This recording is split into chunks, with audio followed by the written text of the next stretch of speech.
अयोध्या नाम का एक सुंदर राज्य था। अयोध्या के राजा थे राजा दशरथ। उनकी 3 रानियां थी, रानी कौशल्या, रानी सुमित्रा और रानी कैकेयी। रानी कैकेयी राजा दशरथ की पत रानी थी, अर्थात वह राजा को अति प्रिय थी। राजा दशरथ के 4 पुत्र थे, राम, लक्ष्मण, भरत और शत्रुघ्न। मैं ये घोषणा करता हूँ कि मेरा ज्येष्ठ पुत्र राम ही मेरे बाद राजा बनेगा। जब राजा दशरथ ने राम के राजा बनने की घोषणा की तब सभी लोग बहुत खुश हुए, लेकिन इस समाचार से मंथरा, जो कि महारानी कैकेयी की दासी थी, खुश नहीं थी। वो भागी भागी गई और कैकेयी को यह समाचार सुनाया।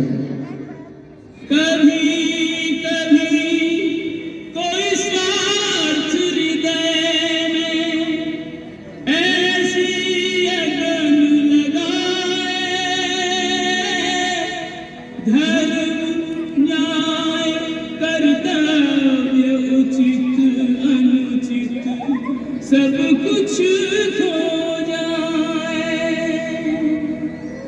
दुनिया की कोई भी नारी सौतन सह न पाए।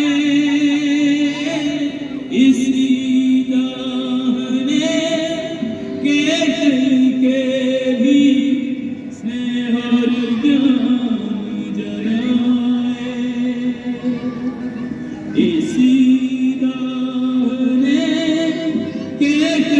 के भी स्नेह और ज्ञान जलाए।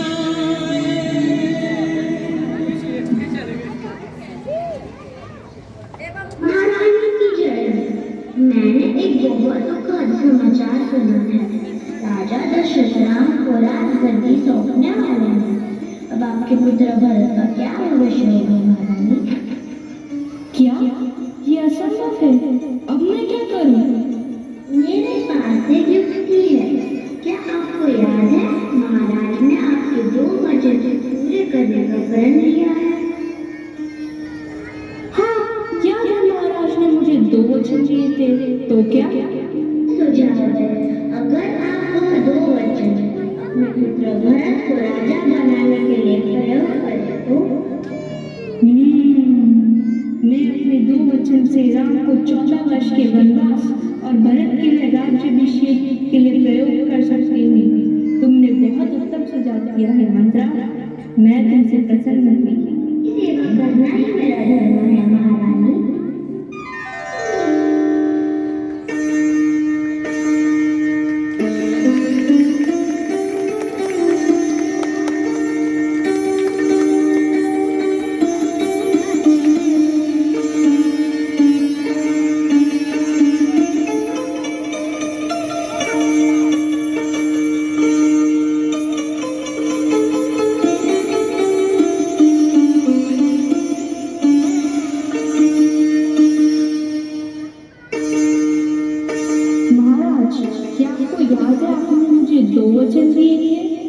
आज उन 2 वचनों को पूरा करने का समय आ गया है। मेरा पुत्र भरत राजा बने और राम 14 वर्ष के वनवास को जाए। ऐसा कठोर वचन जा मांगो प्रिय, चाहे मेरे प्राण मांग लो। नहीं महाराज, क्षमा कीजिए, लेकिन रघुकुल वीर का क्या हुआ? प्राण जाए पर वचन न जाए। मुझे यही 2 वचन चाहिए। रोइए मत महाराज, शांत हो जाइए। धीरज रखिए महाराज, धीरज रखिए।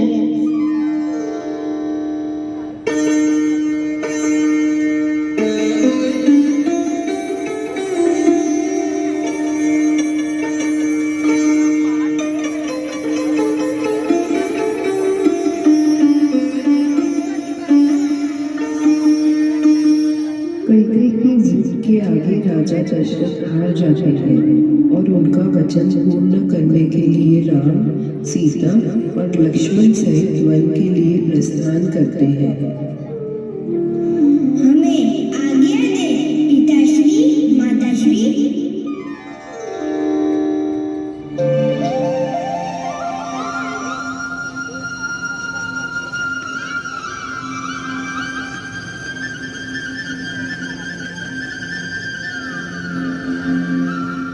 राम, सीता और लक्ष्मण घने जंगलों को पार करते हुए आखिरकार पंचवटी पहुंचे, जहां उन्होंने अपने रहने की व्यवस्था की थी।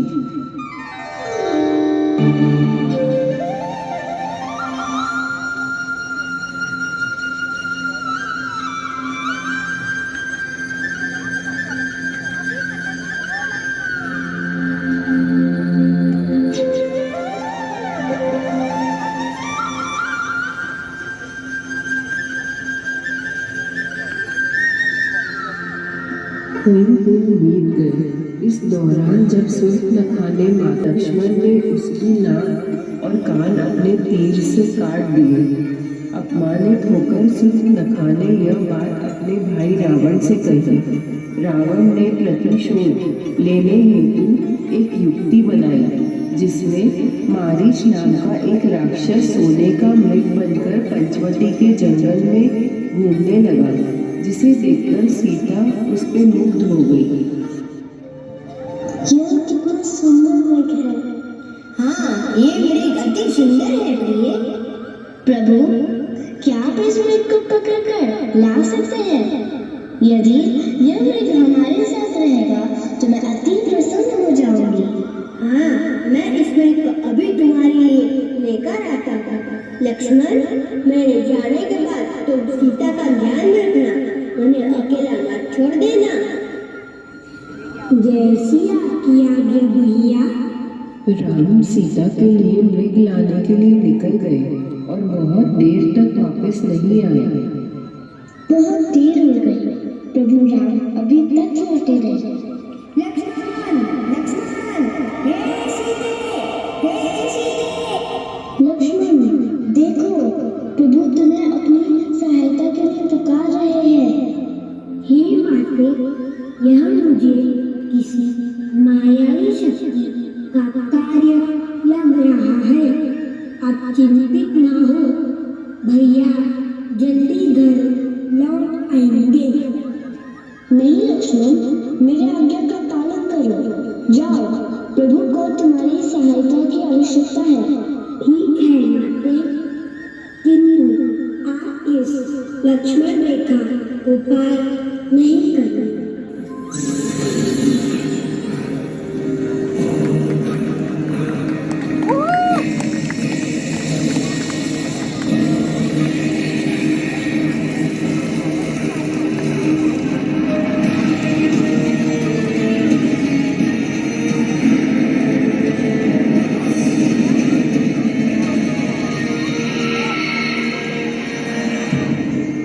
मायावी रावण को ज्ञात था कि वो लक्ष्मण रेखा को पार नहीं कर पाएगा, इसलिए उसने साधु बनने का ढोंग रचा और भिक्षा मांगते हुए सीता माता के पास पहुंचा।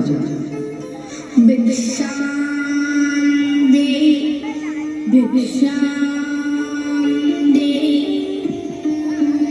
हे युवक, भिक्षा स्वीकार कीजिए। हे देवी, एक साधु का इतना निरादर, घर के द्वार से ही भिक्षा देकर भिक्षा देती हो। जाओ, नहीं चाहिए तुम्हारी भिक्षा।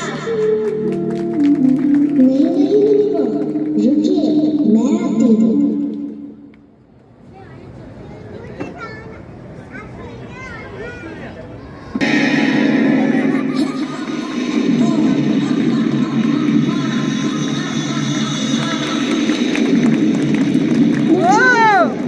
बचाओ, प्रभु श्री राम, भैया लक्ष्मण, मुझे बचाओ। यह धर्मी पापी रावण मुझे उठाकर ले जा रहा है।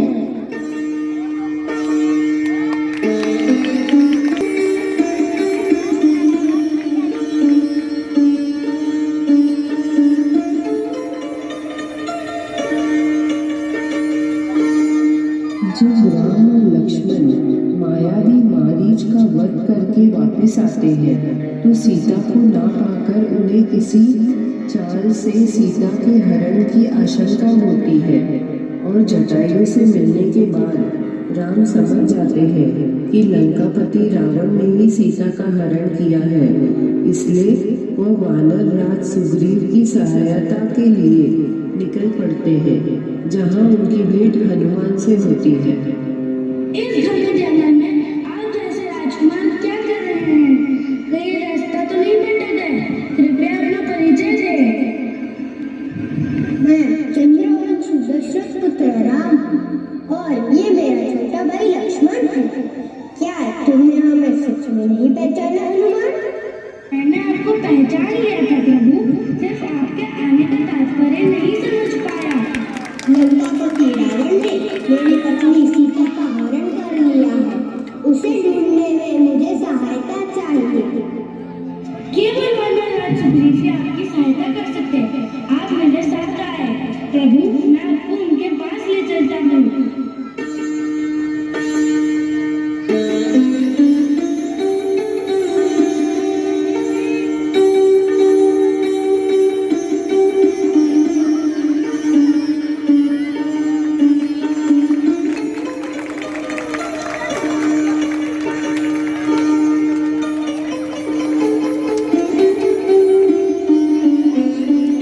हनुमान राम को वानर राज सुग्रीव से मिलवाते हैं और सुग्रीव राम की सहायता हेतु चारों दिशाओं में अपनी सेना भेजता है। टनाटन ढूंढने हेतु मेरी पहली वानर सेना पूर्व दिशा में जाएगी, दूसरी सेना पश्चिम दिशा में जाएगी, तीसरी सेना उत्तर दिशा में जाएगी और चौथी सेना हनुमान जामवंत और रामवत के साथ दक्षिण दिशा में जाएगी। हनुमान, अगर तुम्हें सीता मिले तो ये मुद्रिका उन्हें मेरी निशानी की तरह दे देना। जो आज्ञा प्रभु।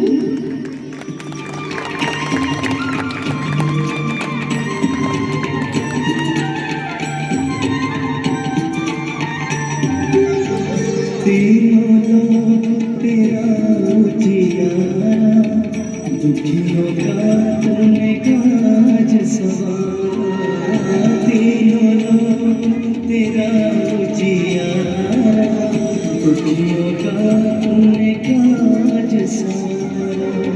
हे जगवंदन केसरी नंदन, इतना विशाल समुद्र तो मैं नहीं पार कर सकता, ये मेरे बस की बात नहीं। हे वीर हनुमान, तुम अपनी शक्तियाँ भूले हुए हो। याद करो, तुमने बचपन में सूर्य को एक फल समझकर उसे खाने की चेष्टा की थी। तुम सब कर सकते हो, तुम्हारे लिए कुछ भी असंभव नहीं है। जय श्री राम। अब तो मैं माता सीता का पता लगाकर ही लौटूंगा।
एक प्रभु की वियोग सीता बहुत दुखी थी।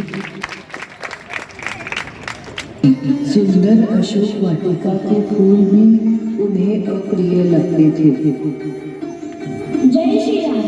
माता मैं श्री राम का दूत हनुमान हूँ। वे जल्दी ही वानर राज सुग्रीव के साथ सेना लेकर लंका आ रहे हैं। यह रही प्रभु की मुद्रिका। तुम्हारा कल्याण हो हनुमान। मैं तुम्हें अष्ट सिद्धियों का वरदान देती हूँ। तुम्हारा नाम आज से सीता शोक विनाशक भी होगा। मुझे आज्ञा दीजिए माता। हनुमान अपनी पूंछ से सोने की लंका भस्म कर देते हैं, लेकिन रावण का मेरी शरण में आ जा, अपनी गलती मान ले। मैं परम शिव भक्त दशानन हूँ। मुझे तीनों लोकों में कोई पराजित नहीं कर सकता। तुम तो केवल एक साधारण मानव हो। ऐसी चेतावनी से मैं भयभीत होने वाला नहीं। युद्ध करो।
का संदेश दिया। तब से इस दिन हम हर साल दशहरा का त्योहार मनाते हैं। सभी बच्चे एक बार जोर से बोलिए, सियावर रामचंद्र की जय, पवन सुत हनुमान की जय। जय श्री राम, जय श्री राम। जय श्री राम।